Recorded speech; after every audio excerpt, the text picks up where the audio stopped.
જય દ્વારકાધીશ, હર હર મહાદેવ, જય મેલડીમાં. તો મિત્રો હું છું ગામડે. જો માતાજીનું ગામ છે, આ મારું ગઢ છે, ગાયનું માટીનું સ્પેશિયલ ગઢ છે. અને જે પાછળ હાલે એ ખીચડો ખાંડે છે.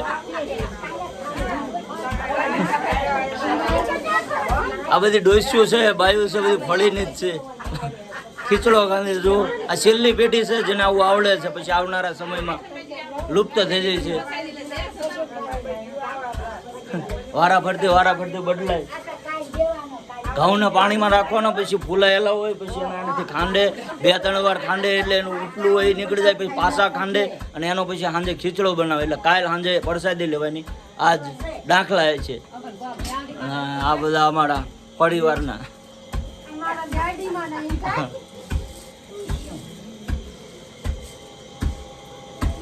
જો પેલા આવા ઘઉં હોય પાણીમાં બોળેલા, પાણીમાં પલાળેલા હોય એટલે મણ ઘઉં છે આવા. આ ઘઉંને શું કરવાનું ઘડી? આનો ખીચડો કરવાનો. પછી આવું એક હોલ પાડેલો હોય કાચા ખરવાઈને, અને આવું સાંભેલું હોય. જો ડાબા છે આ ઉંમર કેટલી છે ઘડીની? 60-65 તો છે. હમણાં 60 બહાર છે. જો 60 વર્ષે દેશી જીમ.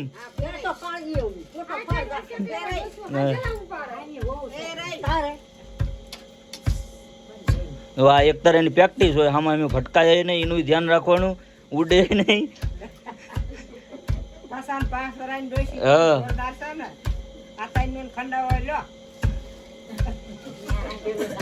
એક મિનિટ ન થાય, 1 મિનિટમાં મેકી દે.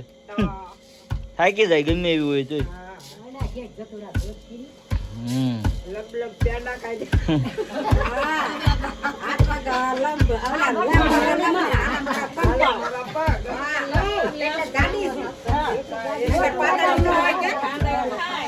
એક વાર ખાંડે એટલે આવું થઈ જાય. જો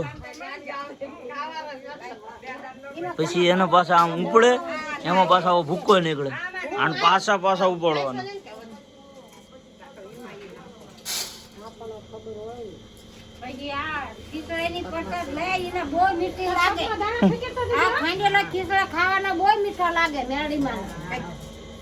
અલગ જ મજા આવે.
આ લાખુભાઈ, આ ગઢી, આ ભૂવો ગઢા નો.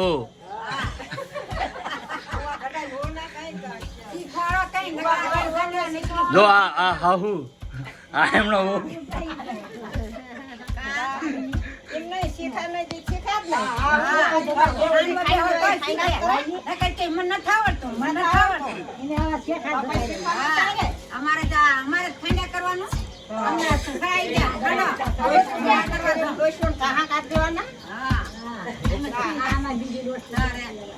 તૈયાર લાવશે પછી બધું.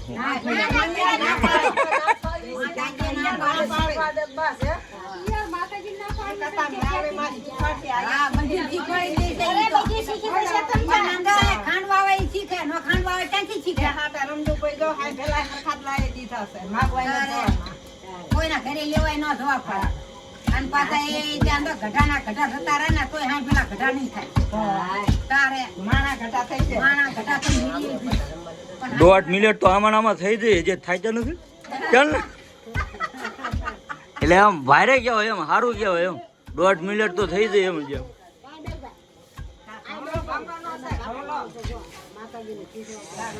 એ મારી મારી બધી નાની નાની વહુને કિસ્સો ખાવા શીખવાડી દેજે આ બેટી છે તાન લગન સાથ આપશે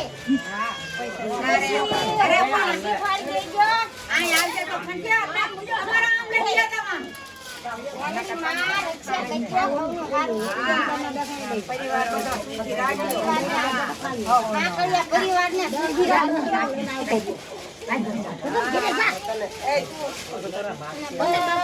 અને તારી બાને છે ને અત્યારે તો બેહવાનું રાખજો હા તારી બાને બેહવાનું હા બધું બેહવાનું અમારા તો ખાવાનું આ ખંડાઈ ગયો તૈયાર એમ ને અહીંયા ફરીને ખાંડવાનો આને પાછો ફરીને ખાંડવાનો આ ફરીને ખાંડવાનો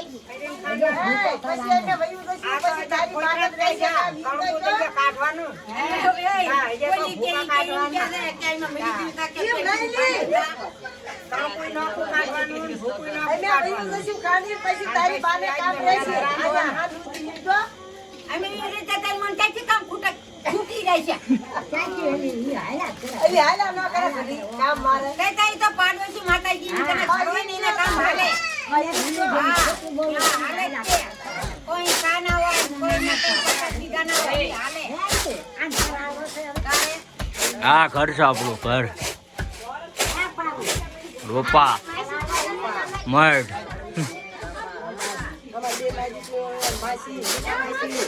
મારે બા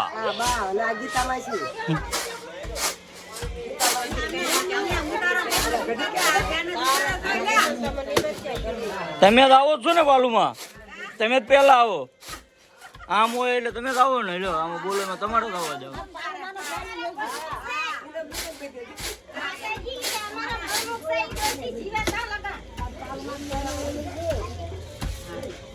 વાયા કરી